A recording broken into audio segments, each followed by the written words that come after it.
This is Charlie Parsons for the Stomping Ground, powered by Wow Hydrate and available on DAZN, where, by the way, I'm going to start this, I'm going to go all Alfie Sharman on the viewers, and I've been doing it in every interview. You can buy next week Usky Fury 2 using the link in the description, DAZN.com/TSG, because big up DAZN. Fantastic partners. Alfie, one of my favourite men in boxing, I must say. Yeah. How are we? We're in Monaco. Yeah. Life's good. I have got a lot of time for you, Charlie, as well, shall I say.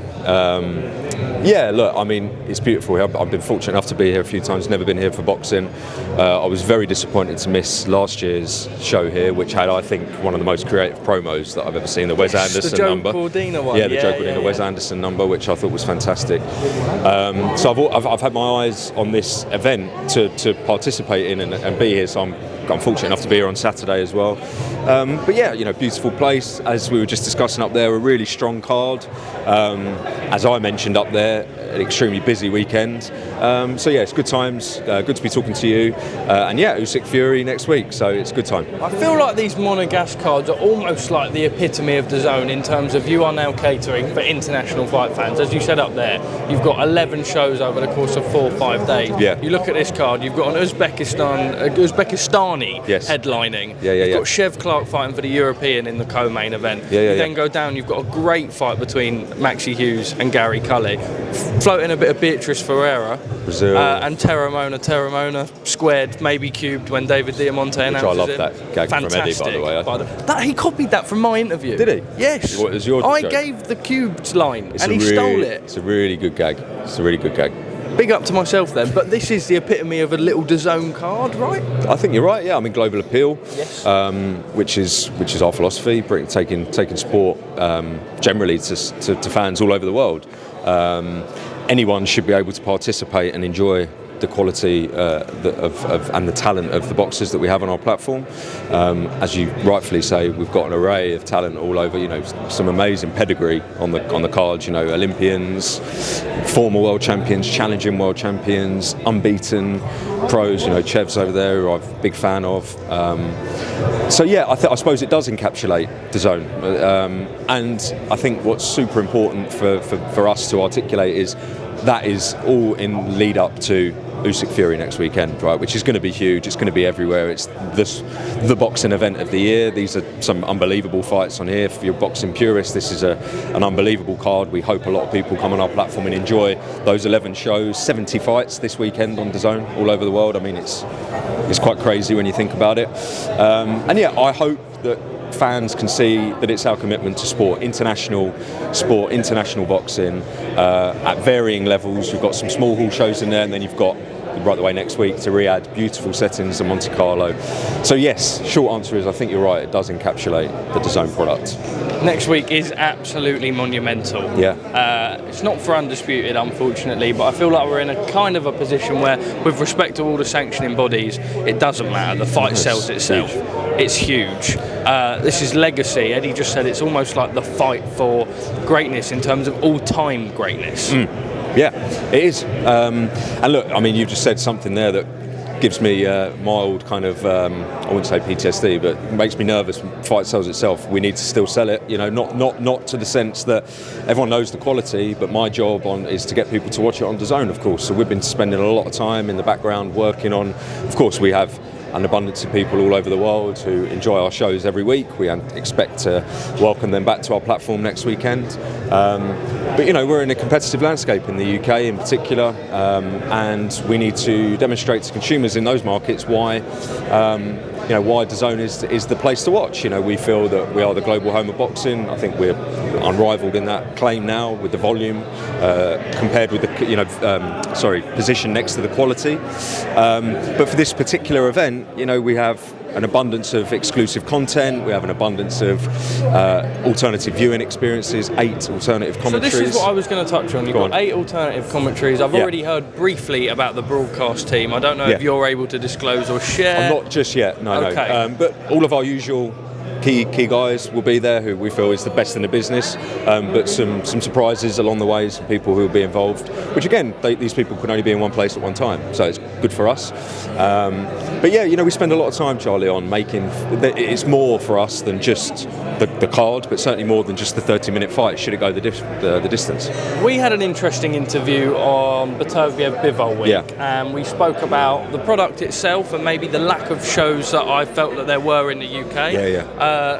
And since then, like you say, it's been absolutely non-stop. I mean, I think last weekend we had the couple of undercard fights for Johnny Clark's top tier show. That then went on DAZN. You had Izzy Asif's GBM show that was on DAZN. I believe there was another. I ended up watching and texting Mike about Kubrat Pulev against Manuel Char, which was also on DAZN. So that is it now. It's all systems a go. Content. Just people, opportunities to watch boxing basically all the time. Yeah, I mean that's it. It's it ladders up to our business philosophy overall globally, which is we want to be, and we're very, we're edging ever closer every single day because we're so focused and driven on our ambitions, but to be a sports destination.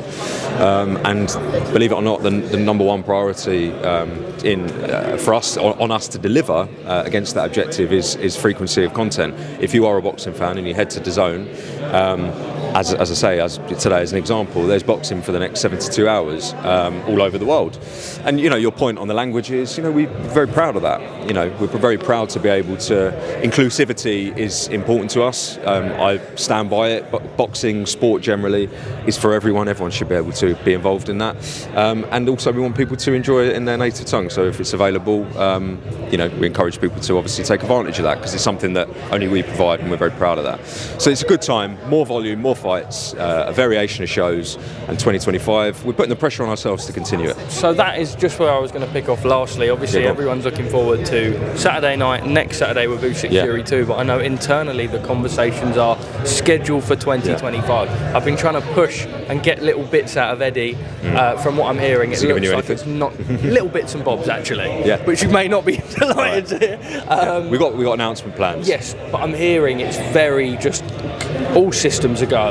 Basically week in, week out, quality of shows. Yes, I mean that is it. I mean we've had meetings this week with Eddie and Frank and the team to construct the schedule, as I talked to up there. Of course, Matchroom, key partner, but we're working with our broader promotional partners, as I mentioned. Believe it or not, all 11 fights this weekend are not from one promoter. So that would be special. Yeah, it would. So we're kind of. I suppose working with all of them to kind of collaborate that 3-month Q1, as we call it, Q1 schedule. I can't disclose a ton just yet, but fights have been signed in the last 24 hours, and we're working on announcement plans with our promotional partners. So, look, by the time we approach big Usky Fury fight week, there'll be a ton of stuff on our platform for boxing fans, fight fans, sport fans to see in January and February beyond. Obviously, we've got Optire on the 8th. It was already announced. That's great. But look, good times. Might I just add, sprinkle a little bit of Frank Warren coming to DAZN towards the end of Q1. Yes. And you really have the home of British boxing.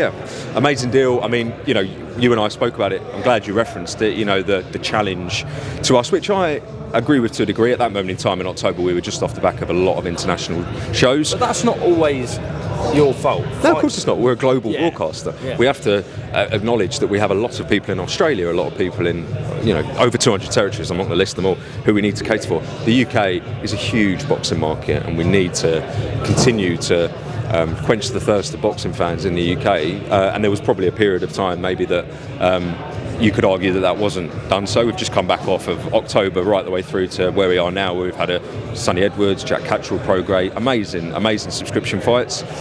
Q1, our focus is really continuing. Obviously, we've got the Feb 22nd card announced, the Riyadh Season show, which is the probably best of all time. I find myself saying this a lot, but I think it probably is. No, it is. As a boxing fan, the best card of all time. Disagree with. Well, that's good. I don't, but we've got that announced. It's now on us to say, okay, well, leading up to that, let's put on some amazing subscription shows, and I'm comfortable to say that we're very nearly there to announce, but nothing I can tell you right now. Just lastly, with my curious fan head on, Tommy Fury against Darren Till is no longer happening. Does the event still go ahead? Do Darren and Tommy still fight retrospectively? What was DAZN's feeling about Tommy pulling out, if you don't mind me asking? No, what are you able to share on that? Yeah, well, look, I mean, we're working on it, I suppose, with regards to the event itself and how we manoeuvre it in the schedule, and still ensure that we're delivering to our X Series audience as well, which there is crossover with the guys that will watch this show, but it's very different, of course. You're probably the anomaly of somebody that also crosses over. A bit of a, oh yeah. Yeah, you do. There are people like yourself who we talked about. So we're working on the event. The way that space is very different. It's a volatile space. It's a social first space. It's not ideal, but we're very used to it. We've had lots of shows change. We're not one to get miserable about stuff. We're ones to obviously make sure that people are abiding by and committing to contractual obligations. But equally, we dust ourselves off and think, okay, well, what can we do now to ultimately give the fans what they want? Alfie, so let's see. You're a legend. Thank you very much Charlie. for your time. Saturday night, Monte Carlo, and then next Saturday, please. Obviously, there's a little incentive in there for me. Buy the link, DAZN.com/TSG. Big up TSG. Big up. Stomping Ground, DAZN. Fantastic collaboration. See you soon.